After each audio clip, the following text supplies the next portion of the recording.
She takes author Barry Hines back to the schools around Barnsley in South Yorkshire, which inspired his book A Kestrel For A Knave, or Kess. I am bringing them.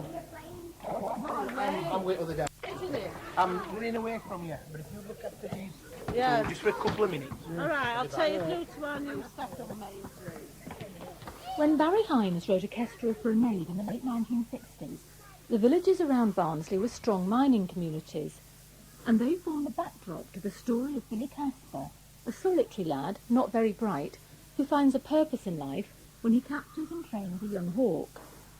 The book, which later became the film Kes, came at the tail end of a literary movement defined by gritty northern realism. When you wrote Kes, what were you aiming to say with it? Well, I just wanted to tell a tale. I mean, there was no political motivation behind it. That came from the secondary modern school where I taught, where, you know, those children all went to secondary modern school and had been declared failures at the age of 10 and 11. But I didn't want to make it a political tract, but that's the way it turned out. And also I taught in secondary modern schools, and that's when I became really interested in this idea of, you know, it's just not fair. Barry Hines was brought up in the pit village of Hoyland Common, near Barnsley. His father was a miner like his father before him, but he was destined for a different fate, initially as a teacher. If you want to just pause a little minute, we're just trying to get Mr. Hines. This is Barry Hines, next pupil and a very famous author. Basically, these classrooms are the ones that shouldn't have changed too much from when Mr. Hines was at school. And when I was here, this was the top end of school, so it was the older children. Paul Sylvester is the head teacher at Hoyland Common Junior School. He's also one of Barry's old pupils, from the days before he became a writer and instead was teaching PE and English at Kirkbork Secondary School just up the road.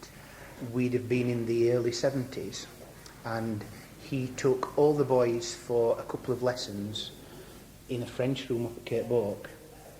And we thought we were all tough, thought we were all hard. It was a time of skinheads and suede heads, etc.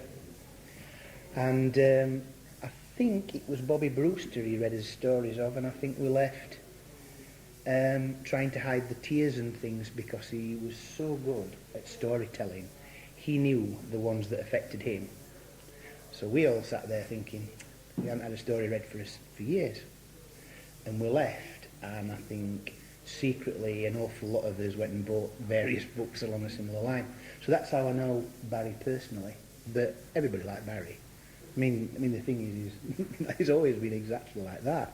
He just loves talking to people, and he's very proud of his background and his heritage. Home from home, the gym.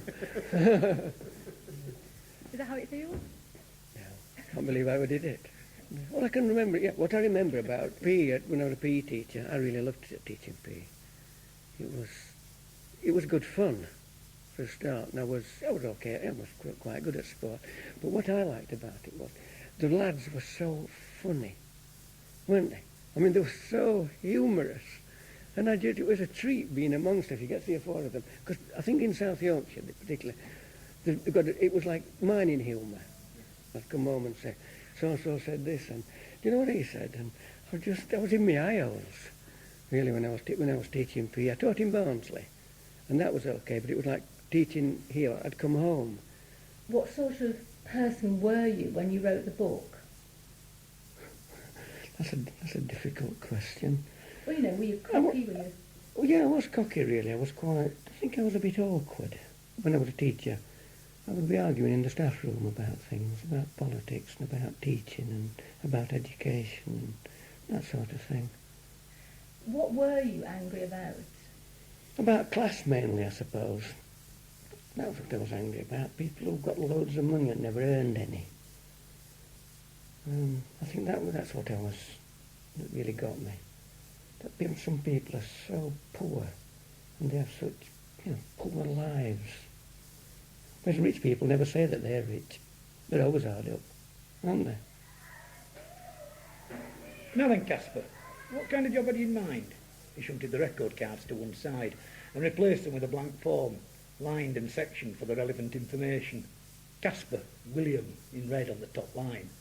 He copied age, address and other details from the record card, then changed pens and looked up. Well? I don't know. I haven't thought about it, right? Well, you should be thinking about it. Right then. Would you like to work in an office?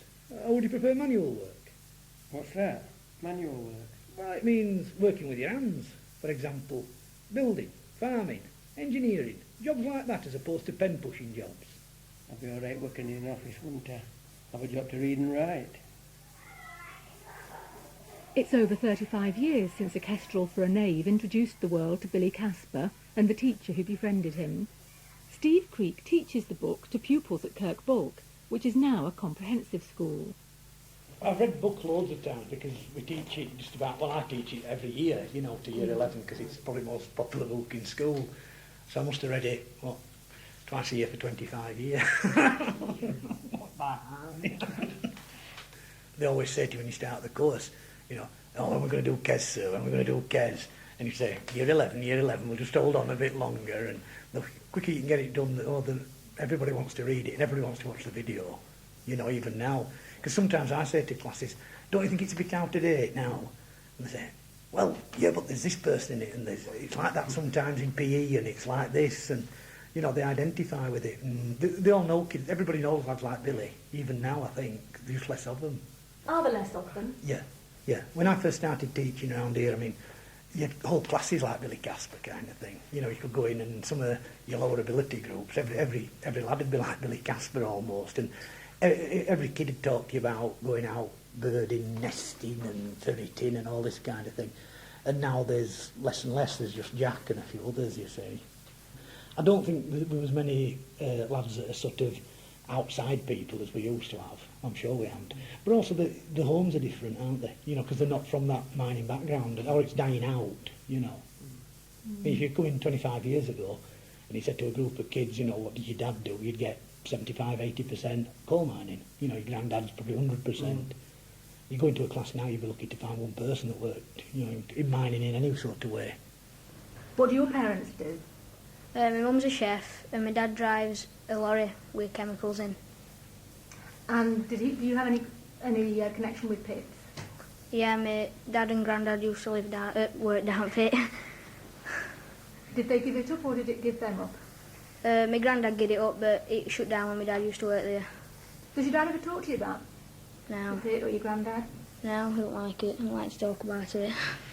My dad says if he'll kill me if I work down at pit, he wants me to get a proper job and not do a manual job.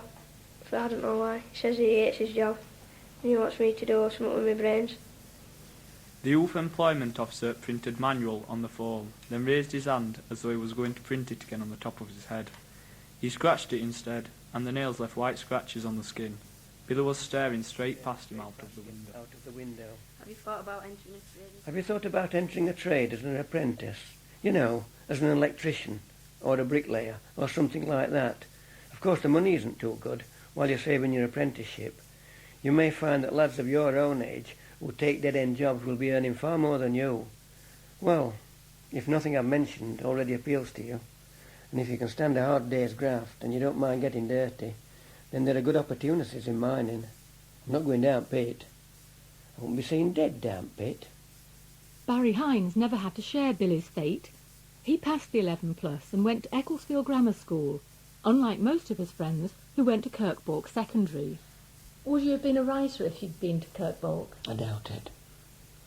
Because if I'd have gone to Kirkbalk, I would have left school at 15. And I don't know what I'd have done then. Probably got a job down the pit or become an electrician or a plumber or that kind of thing. What it was, it allowed me to go to grammar school even though I didn't want to go. In some ways I wanted to be a secondary modern school boy. I wanted to be part of my mates. And also, they left school at 15. And I tried to leave school at 15, really I wanted to leave with them, and then it seemed a stupid thing to do. Oh, well, what happened is, I went down to Rockingham Colliery to see if there were any jobs. Not working down the pit, but in an office, in the surveyor's office. And then I went down the pit for a while as an apprentice mining surveyor. I was hopeless at it. absolutely hopeless. I'd no interest in it. And say it was Mr. Hardcastle. Bill Hawksworth, that's what they called him, Bill Hawksworth. And I saw him, and I knew him quite well.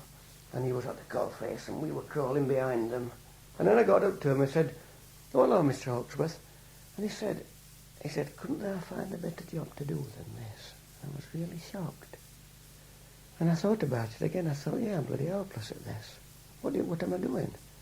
You know, that was it then. They were working in manual jobs, and I was back at Ecclesfield, just like 2 different worlds.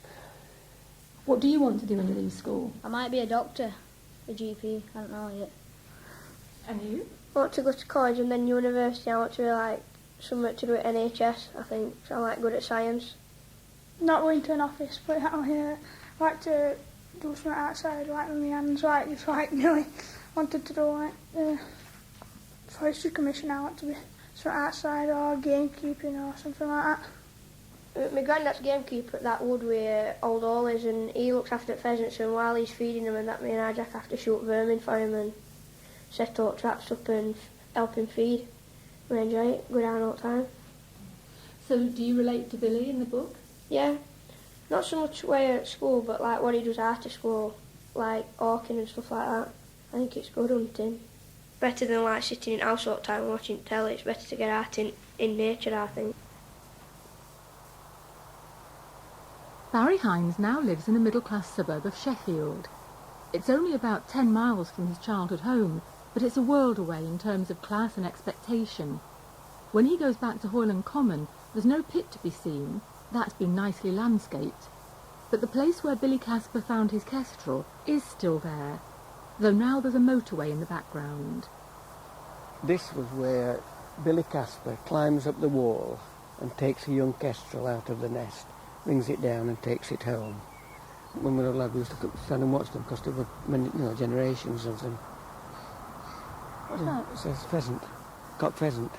How far are we now from Hoyland Common from where you were brought up? A mile at the most.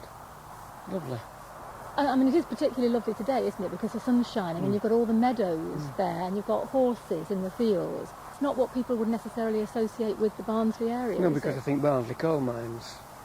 I bet that, a lot of people don't know anything about Barnsley. I bet they think that there would have been no fields and no woods and just slag heaps. But it's fantastic countryside round here. And what's that noise that we can hear in the background? We're hearing that's from the M1, which is consistent all day long and all night. I mean, it could be worse. I mean, the M1 could have come straight through this wood, so there would have been no wood at all. So that's a small blessing. When you look back at A Kestrel For A Knave, how do you view the book now? I think it's a good book. It says all I wanted to say about a lad who's not academic, but once he gets interested in something, he gets stuck in. And what it does, of course, it gives him confidence. And that's key, that. Because all of us, we need confidence. And the middle class have got confidence in spades. And why not? I mean, that's what they pay money for. Still Angry After All These Years is presented and produced by Claire Jenkins. It's a Pennine production for Radio 4.